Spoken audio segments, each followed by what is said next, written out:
چرا درباره خواندن و درس و مدرسه و مکتب نمیکشین؟ من نمیدانم که مردم افغانستان چی بلا زده. فقط شب تا صبح مدرسه آبروریزانی میخوانین، درس عزت ریزانی میخوانین.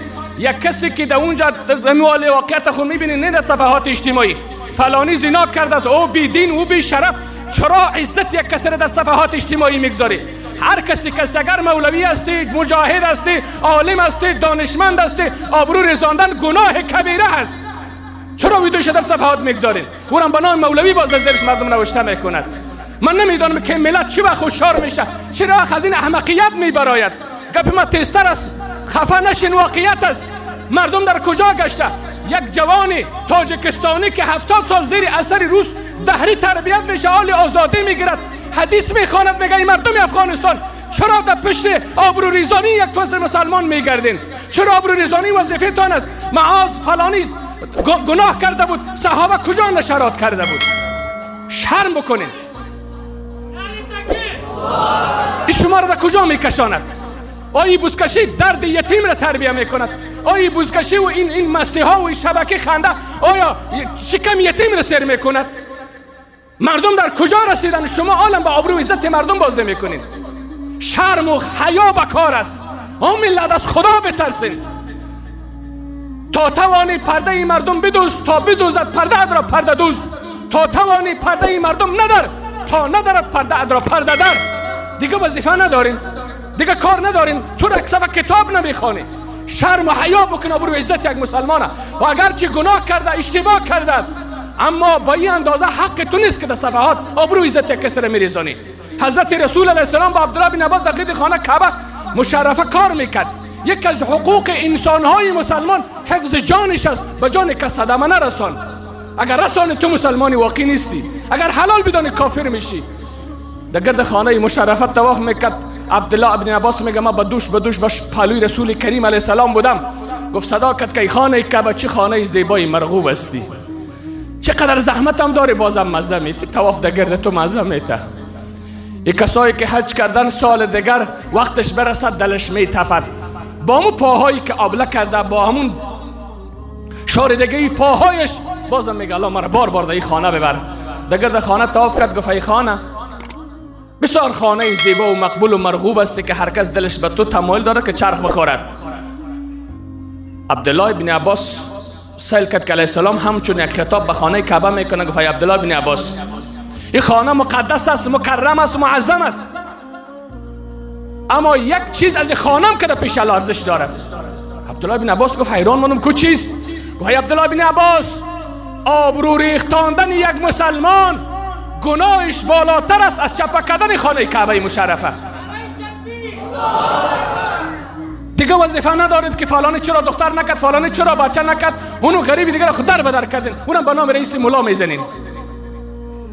تو در خارج رفته وطن از زیر بیرق اسلام فرار کردی، رفتی در خارج در اونجا تو شبکه خنده برپا کردی، زنانتون نصف رویش برهنه اونجا کنسرت برپا کردی. تو چی دردی وطن تداوی کردی؟ در خارج چی گفته رفتی؟ بتر بی عزتی را در وطن آورده. روز پس بیای یک گرگ درنده با دلار افغانستان که در خارج ببری. او دردی وطن تداوی نمیکنه و جهل وطن از بین نمیبرد. بلیاز خدا پیام را همتون بشنوین. خانه کعبه چپه کل کن آبروی کسی را نریزان. حدیث عبدالله بن عباس مفتی تقی صاحب در کتاب نوشته کرده. آبرو ریزاندن، خونی مردم ریزاندن از خانه کعبه که در پیش الله سخت و گرنگ و وزنین است، ولیکن آبروی کسی را نریزان. خود ریخت الله ریزاندش، الله رسوایش کرد. با این صفحه در صفحه صاحب ایران میمانی که تو مردم افغان ولگه یک امریکایی امریکا بیزت کرده خودشانه. تو خود امریکا زندگی میکنی، تو در کانادا و آلمان و جرمنی زندگی میکنی، در کجا هم آبرو عزته؟ یک امریکایی و ترامپ تا کسی ریزانده. اگر از ما چیزی یاد نگیرید تو خود خارج رفتنی، خب به خاطر عزت و نجات رفتنی، اونجا نجات پیدا میکنی. همونجا خود تو یک کس شبیه که امریکا میکرده او را چی میکنه؟ سر علما چلیپا میکشه، سر سخن علیه السلام، سر سخن دین، سر سخن بزرگارش خنده ها میگذارن.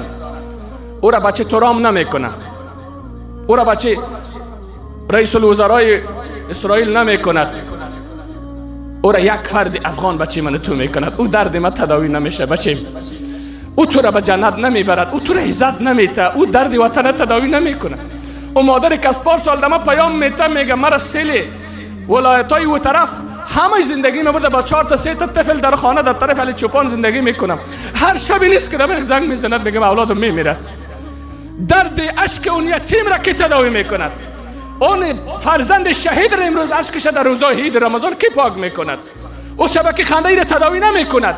اون جهل و نادانی را تداوی نمیکند. کار بکن.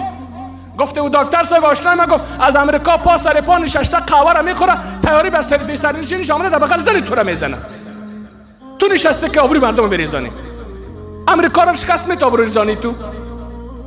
قهوه‌ش اونجا میزنه، نگران هم نیست، دستت هم نمیرسد، سویچ میکنه تیاریش پهناور میگره سر خاکت، در فرقت میزنه در آغوش زنت هم باش.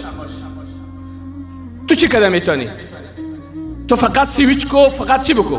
کامنت کو، ملا فلان است، مولوی فلان است، فلان فلان است، فولدر فلان است، فلان فلان است. یک شرافت پروانی هم تخلصی مسو غریب یک زن دویم در خارج گرفت، اونم خوشو دیده باشید. مگه وقت تعقیب میکنه به خاطر معلومات. من تلویزیون ندارم، شیطانه که دارم. بلاز خدا با 100 زن زنا میکنین، روابط نامشروع دارین، خیر است. اگر نکاح شرعی گرفتی برش خندت میکنه.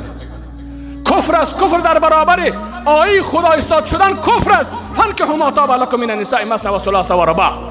و غریبه چیرش خنده نکرده؟ نکنین بلاز خدا وظیفه تو را خدا به این خلق نکرده. خو از موضوع بیرون نشم. آبرو عزت کسی را نریزان. با آبرو عزت کسی بازی نکن، الله باز آبروی تا میریزاند، الله عزت تا میریزاند. بله از خدا گناهی کبیر است. گفتم خانه کعبه چپک و آبروی کسی را نریزان. علیه الصلوة والسلام حدیث میگه. امی تو علنا امی رقم دیدیم بگو من ندیدم، خلاص سال اکبر. الله خودش حساب میکنه. نه تو کرمان کاتبین هستی، نه تو قاضی. قاضی خب از محکمه شش دگیست باز سند آمد اونو مرچه که کد کرد. تو چی؟